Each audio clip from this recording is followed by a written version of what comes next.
এটা হলো আমাদের একটা সাব স্টেশন, বৈদ্যুতিক সাব স্টেশন, মানে বৈদ্যুতিক ভাষায় যাকে বলে আমরা উপকেন্দ্র বলি।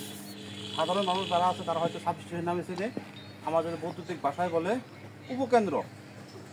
এই উপকেন্দ্র আশেপাশে বেগুন গাছ, মরিচ গাছ, কিছু আলু আছে, আবার কিছু ফুল আছে, এদিকে কিছু ফুল গাছ লাগানো আছে। এই দেখেন প্রত্যেক জায়গায় আমাদের এগুলো আলু গাছ লাগানো হয়েছে। আলু গাছ, সুন্দর সুন্দর আলু গাছ লাগানো হয়েছে মশাখালী উপকেন্দ্রে। সাথে কিছু বেগুন গাছ আছে, কিছু বেগুন গাছ হাতে গোবর দেওয়া হচ্ছে এখন। এটা হলো বেগুন গাছ,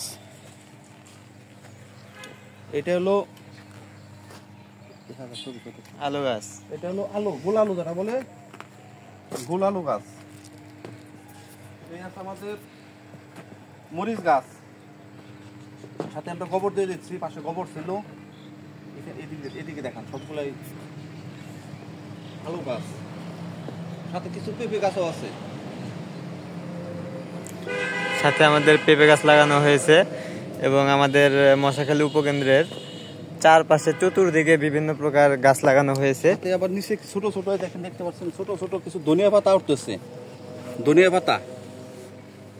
আবার আছে মরিচ গাছ।